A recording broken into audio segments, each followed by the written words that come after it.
السلام علیکم ورحمۃ اللہ وبرکاتہ۔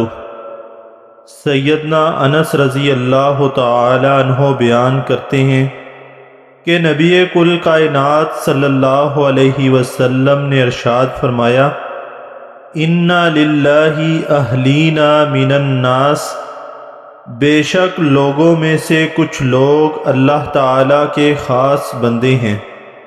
صحابہ کرام رضی اللہ عنہم نے کہا، اللہ کے رسول وہ کون ہیں؟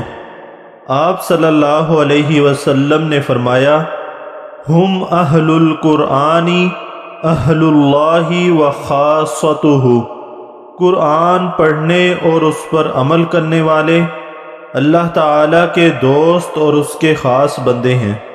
اللہ تعالیٰ سے دعا ہے کہ اللہ تعالیٰ ہمیں قرآن پڑھنے اور اس پر عمل کرنے والوں میں سے بنائے، آمین ثم آمین۔